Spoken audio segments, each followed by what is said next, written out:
Welcome to the official Jets podcast draft countdown series continuing on here, presented by Verizon. Today we got a mock draft. EA, myself, and Anthony Becht going through picks 1 through 10. The Jets pick, you got to wait till Wednesday. That's when we're going to reveal who the green and white will be selecting. Olivia Landis joined by Bucky Brooks midway through this show. It's mock draft time here, EA and AB. You guys ready to rock? Yeah, this is great to be on this, man. That, mock drafts, draft time is really engaging for me. Obviously, covering college football heavily now for the last 7 years. I've seen a lot of guys, so a lot of the audience is going to know the first round names, but I think the mock drafts that they've seen and maybe have read over the course of the last couple of weeks may not really kind of sit the way I do. So I'm looking forward to seeing how we all kind of get our spots, our picks, and where these guys lie. And then what's there, of course, for the Jets when we get to that. Let's kick things off. AB, you're going first with the bungies here. Yeah, well, you would think this is clearly an easy pick, right? Because I think everybody's been talking about this since day one. With the first pick of the 2020 NFL Draft, the Cincinnati Bengals select quarterback Joe Burrow, LSU. It would be nice to see a little bit of a juice on draft night where he kind of maybe pulls an Eli Manning or, something in a sense where he's saying, look, I'm not playing for the Cincinnati Bengals, but they do need a quarterback. And I think when you look at this draft and all the hype that's around the guys, I think clearly Joe Burrow with the 1 year under his belt, and that's really all you have of him and what he brought to the table in that one season, he's clearly a top quarterback. And I think that's where the Bengals will most definitely go. All right, yeah, you're up with the Redskins. With the second pick in the 2020 NFL Draft, the Washington Redskins select Ohio State defensive end Chase Young. Listen, guys, bottom line, one of the easier picks in the draft, I think. Ron Rivera, the new coach for the Washington Redskins. Think about his background. He played on one of the best defenses in the history of our league, the 1985 Chicago Bears. They had a fine defensive end in their own right in Richard Dent. Now, Chase Young was dominant last year, and you need that guy coming off the edge. With a guy like that on the table, and considering the Redskins just traded for former Carolina Panthers quarterback Kyle Allen, who's still 24. I think this is a safe pick. This is the right pick. So we're at the third pick now. Before I make the pick, I just want to be clear. A couple things. I think it'd be awesome if Tua were drafted by the Lions because they could sit him if they're worried about his health and Matt Stafford's getting up there in age. I don't think that would necessarily happen. But, Anthony, you were talking about some juice on draft night. I mean, Tua to the Lions at 3 would be definitely juicy. And this is really where I think a potential trade up for one of the quarterback needy teams is likely when you think about the Dolphins and the Chargers. But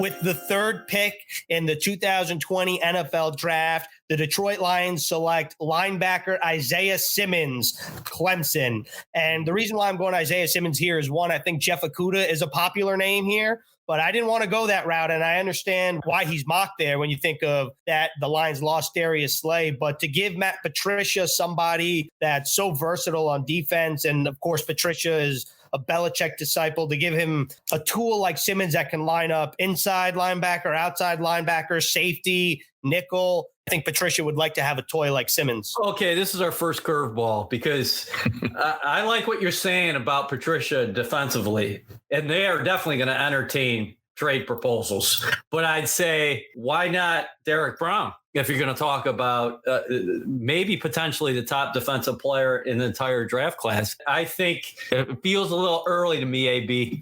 I actually did have Simmons in this spot as well. Wow. Yeah, interesting, right? Yeah, you know why? Because just like you said, Swiss Army knife, but honestly, guys, he's an eraser, okay?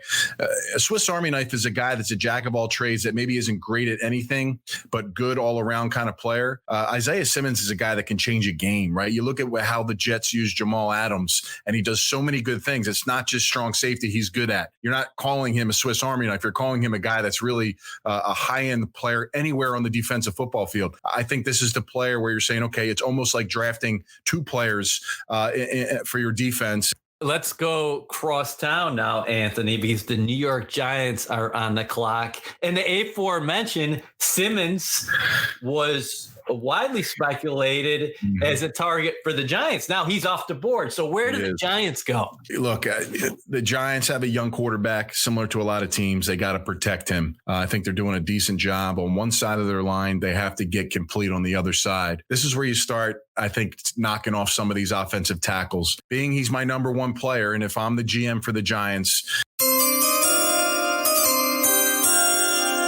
the fourth pick of the 2020 NFL Draft, the New York Giants select offensive tackle out of Iowa, Tristan Wirfs. Top to bottom, he can move inside, outside. He can play right tackle. They need a right tackle right now. They have to transform and get not only the run game, but also the pass protection in place, give the time they need for the quarterback. I think he's the best guy off the board. I think that there's a lot of other guys that are close. I'm starting to like a lot of other tackles, which gets me excited about where the Jets fall when we get into that. Mm-hmm. But I think for me as a GM, his athleticism, his size, where he came and played offensive line in college, the Big Ten, the things that, got him to this point, I think he's well groomed to be one of those top tackles, and I'm going to have the Giants taking him at 4. Yeah, they got to get better up front. There's no doubt about that. And we'll have to see if Daniel Jones is indeed the guy. But heading into 2020, he definitely is. And he showed some promise last year. But to give a guy a chance who is a young quarterback, you got to protect him up front. So I think that pick makes a lot of sense. EA, you're up. Right back to you with the Dolphins. All right. So Miami, a lot of folks have talked about them potentially trying to move up. To me, this pick is simple. With the 5th pick in the 2020 NFL Draft, the Miami Dolphins select Tua Tagovailoa, quarterback, Alabama. Tua Tagovailoa is the guy if his medical checks out. Now, I debated Justin Herbert here. I even looked at Jordan Love and his potential. But there's been too much smoke for the Miami Dolphins and a certain young quarterback from Alabama. I love it. I feel like that's the obvious answer. And I feel like it was between Tua and Justin Herbert. And we'll get to the 6th pick right after this. Olivia Landis with Bucky Brooks. Bucky, following you on social media, we've seen some of the tweets that you have out there. You list top 5 prospects, hidden gems, some guys who maybe go under the radar. Who are some of the top prospects that you consider hidden gems that Jets fans can really look forward to and keep an eye on?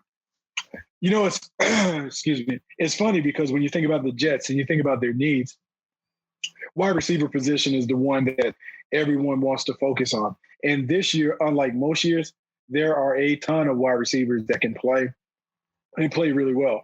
I think wide receivers in the second round that you're talking about, maybe a Van Jefferson, who is the son of Sean Jefferson, the wide receiver coach for the Jets. He is one of the more polished wide receivers that we've seen enter the draft. He should be available. Brandon Ayuk has an opportunity to be available in the second round. A talented wide receiver from Arizona State, terrific with the ball in his hands, can do a lot of different things, playing in multiple positions in a wide receiver core. KJ Hamler from Penn State, a little undersized, small, but is a returner who has big playability, super fast. Then when you think about the big guys, the guys that have kind of stretched out and become kind of the Michael Thomases of the world, Michael Pittman from USC is a guy that can certainly play that role. Big physical playmaker, plays on special teams, is comfortable enough kind of playing a variety of different positions that you can envision him being a number one receiver. Antonio Gandy Golden from Liberty is another big receiver that can make it happen. And so in this year's draft class, the hidden gems are really dispersed amongst a very, very talented wide receiver class. When it comes to the draft, a lot of people look forward to the first round. But what some people don't know is most of the importance lies in the second and third round, and and far beyond that as well. When you look at this 2020 draft and you look at Jets general manager Joe Douglas, how can he find success in the second half of the draft after the first round? Yeah, the thing about Joe D has been well-schooled. He spent time in Baltimore, so he learned from Ozzie Newsome and the great staff there. He also spent a significant amount of time with the Philadelphia Eagles, and he had an opportunity to build a Super Bowl champion there. So he's seen it done a few different ways. I believe when you're looking at the draft and you're building your team, day 2 and day 3 really, really matter. And I think the emphasis has to be on finding really good players, guys that have a consistent track record of production, guys who also have the physical attributes that typically play for a long time in the league: size, speed, athleticism, length. Those things matter. And then it's being a little lucky. It's trying to find a couple guys that are undervalued for whatever reason. It may be character issues. It may be injuries. There may be something that has just led them to kind of be laying around on the third day, but they're really good players. Finding enough of those guys that happen to pop at the next level, that is how you end up accumulating enough talent to really compete for championships on a consistent basis. Bucky, you mentioned how the second and third round are extremely important in the draft. Jets general manager Joe Douglas has already done some work in free agency. He's brought in players on the offensive line. He talked a couple of weeks ago about building protection around quarterback Sam Darnold. What other holes need to be filled for the Jets when it comes to Joe Douglas in this draft? You know, it's funny because when I look at the Jets and I'm thinking about Sam Darnold, Joe D has talked about making sure he's protected. So they went out and made a couple moves in free agency to make sure that they could shore up the protection. But you have to give your young quarterback playmakers. So on the perimeter, you have to have guys that not only expand the strike zone, meaning maybe some of your bigger physical receivers that can win those 50-50 balls, that are comfortable going over the middle, some of those guys. But then you also need some guys that can make it happen in the open field, meaning you can throw short passes and they can wiggle and do it. So I think most importantly in this class, I think they need 2 receivers. I think they need to find a big body receiver that can win and be a red zone threat. And then I think they need to find an electric playmaker, a guy that can be the anchor of the passing game, a guy that can be a number 1 receiver. He's comfortable handling double teams. He is able to consistently produce 6 to 8 receptions each week and get to close to the 100-yard mark. When you have a true number 1 receiver, I think that's when the offense begins to pop. I believe that the Jets are really committed to finding some playmakers in this draft. I would expect them to get multiple wide receivers in the draft. Bucky, we already talked about some of the hidden gems that you have talked about on social media, but what about some of the top 5 players that you believe have the highest ceiling? Man, it's tough. Because when you talk about highest ceiling, sometimes you're talking about guys that could project as boom or bust guys. Obviously, you guys aren't in the quarterback market because Sam Darnold is established there, but Jordan Love would qualify for that. People talk about him as kind of like a Pat Mahomes-like talent that just needs some harnessing. You need to kind of refine them and get them going. Outside of that, you have guys that are pass rushers like Kayvon Chasen, who can come off the edge. You love the athleticism, the fact that he's an urgent athlete. He can come and win with speed and convert that speed to power, but you just haven't seen the production. And so those guys kind of make you worry a little bit, but he certainly has a lot of talent. I think another guy in the same light is Yetur Gross-Matos from Penn State, another edge rusher, great length, great motor, does some interesting things coming off the edge in terms of being able to beat his man with his hand skills. But you also want to see the consistent and dominant production. Those guys you worry about. And then when you go out the corner, there are a couple corners because the Jets could certainly be in the market for some corners. Christian Fulton from LSU has a tremendously high ceiling. If he plays with confidence, if he's a little more consistent when it comes to his technique, he could be a guy that certainly shines on the big stage. And then Trayvon Diggs, Stephon Diggs' little brother, Stephon Diggs of the Buffalo Bills. His little brother Trayvon is a former wide receiver that made a conversion to defensive back, and he has a lot of talent, great ball skills. You just want to see him play more consistently as he gains more experience. Out of some of those players you mentioned, a few positions are positions of need for the Jets. Which one of those players you think might be a good fit for the Jets, if available? Well, there was a lot of speculation early about the Jets needing a pass rusher. So Kayvon Chasen certainly would qualify. But I think if you go into the second round and you're thinking about filling some of those needs, where we can find value would be wide receivers for sure, but also DBs. There are a ton of cornerbacks that could come and play. Darnay Holmes from UCLA. If you're looking for a nickel corner, he can play. He's athletic. He's talented. He's tough and gritty and competitive. He certainly can show up. You can think about a Cameron Dantzler from Mississippi State, another guy who is tall, he's lean, didn't run as fast as he would have liked to run at the combine, but he's certainly talented enough to be a guy that's in consideration. And then maybe a kid from Utah, Jalen Johnson, very talented corner, very technically sound, very competitive, played with a torn labrum this year. He is someone that certainly has the traits that would really fit in well in Greg Williams' defense. Bucky, thank you so much for coming on and talking a little bit about the draft with us. Really appreciate it. I hope this virtual draft treats you well, but stay safe, and thank you so much. Hey, thanks so much for having me on. Great to hear from Bucky Brooks as always. Thank you to Olivia. And let's pick up right where we left off, guys. And I'm up with the 6th pick in the 2020 NFL draft. The Los Angeles Chargers select Justin Herbert, quarterback, Oregon. I feel like I was just, at your mercy, EA. If you were taking Justin Herbert, I was taking Tua. I'm not necessarily sure if Justin Herbert will be there at number 6 come Thursday night. But in this scenario where we have no trades going on, I feel like if you're the Chargers, this makes a whole lot of sense on a whole number of different levels.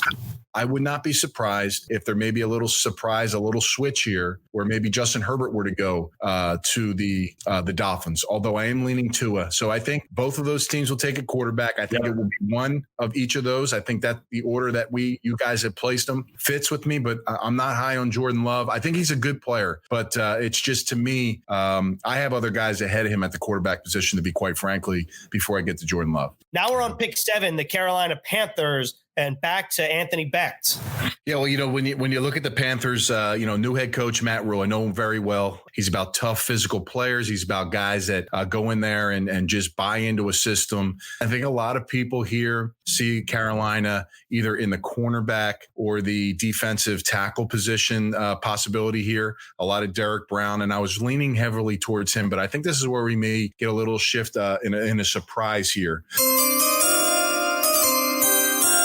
With the 7th pick, of the 2020 NFL Draft, Carolina Panthers, in a surprise twist, take Alabama receiver Jerry Jeudy off the board as a receiver here. So that's what I'm going with, guys. Teddy Bridgewater's in the house, brand new quarterback who I'm very high on. We obviously, Jet fans know him pretty well. They need weapons around him. Outstanding running back. You look at their receiver position. DJ Moore, Chris Samuels, these guys are good players. I think they have Robbie Anderson too, AB. Robbie Anderson is there. You're right. So, when you look at this team, are they happy with their existing guys? Can they upgrade more? I think they may go another receiver. I like that. In the top 10, you feel like you're bound for some shakeups, and Simmons was probably maybe the closest one so far, but the Jeudy pick at 7, I like that a lot. Already, you're up with the Cards.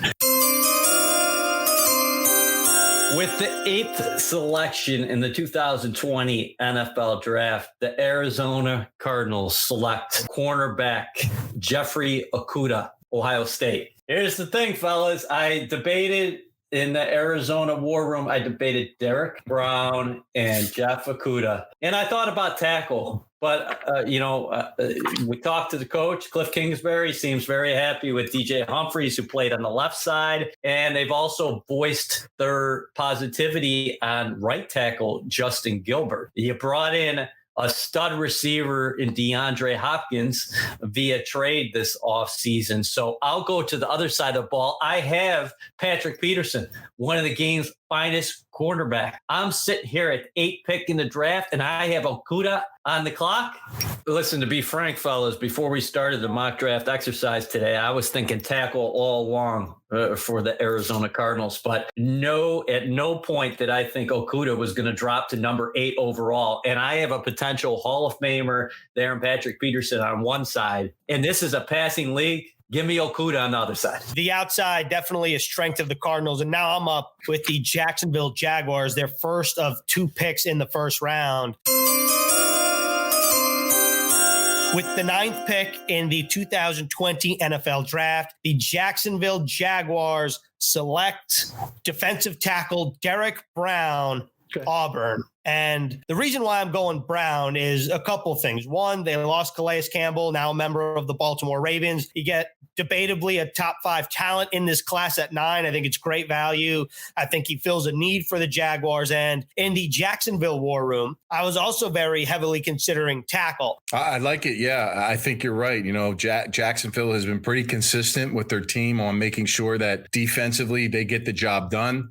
That's a big, huge human being that can play the run, that can pass rush, that can make a difference, that can bat balls down. And again, a player that I have high regard for, could go much earlier in this draft, but suits well for a need for the Jacksonville Jaguars. He could be the top overall prospect on some of these teams' boards. And Jacksonville, very interesting spot right now, fellas. That is definitely a team in transition, and he would be a nice piece along that defensive line because they're kind of starting over there. And they could be in the tackle game as well. So it'll be interesting to see how this works out. But as of right now, we only have one tackle off the board. So with the 10th pick of this year's 2020 NFL draft, the Cleveland Browns select Georgia tackle Andrew Thomas. Ooh. Big, strong, nasty. Called about 5 of his games over the last 2 seasons. And I'll be honest with you guys, he just sticks out every film you watch. I mean, he is just a road grader. It will translate at the next level. Some people worry about his athleticism. I don't necessarily see that as a huge problem. I think that he's only going to get better. And, this kid's, I basically started day one since he's been at the program in the SEC. He's groomed. He's ready to go. And I think he's a guy to me that, can help the Cleveland Browns and make them a better, more complete offense. They got tremendous weapons in the pass game. So the run game, I think, to me is important. And also, take those hits away from the quarterback. I think you're absolutely right about Thomas. Plug and play guy at Georgia. Seems like he'll make that transition easily to the NFL. He came into Athens, a right tackle, moves over to the left side once Isaiah Wynn gets drafted by the Patriots in the first round. And AB, let me ask you this. I know he's known as a run grader, but what about his pass protection? Because I feel like no one really talks about Andrew Thomas as a pass protector. Yeah, I think he's such a big guy. He's, 320 pounds.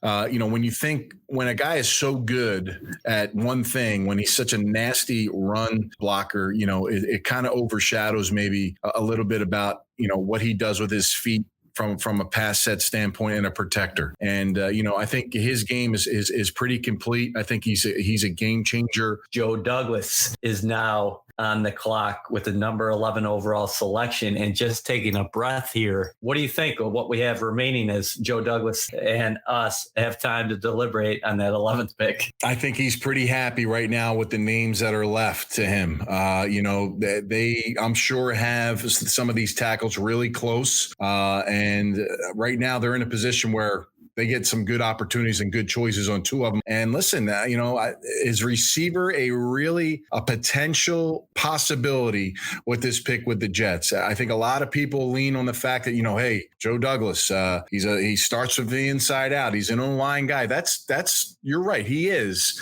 But again, he's been groomed by some really good GMs on scenarios. And as he looks at his depth and how he's built the offensive line just to this point, do they need that top tier tackle, a guy that can maybe be a mainstay, or do they get a game-changing receiver that can take your quarterback to the next level? So again, this is not an easy decision. I think, it's from all the pundits out there, they seem to feel, because of the history with Joe, that where he'll go. But it'll be interesting to see how we all kind of go about this and we make these picks. Could it be Mekhi Becton? Could it be Jedrick Wills? Could it be CeeDee Lamb? Could it be none of the above? I guess we'll find out on Wednesday's podcast of the mock draft between EA, Anthony Becht, and myself. And that was another edition of the official Jets podcast draft countdown series presented by Verizon. Thank you very much to Bucky Brooks and Olivia Landis. And guys, 11th pick coming up on Wednesday.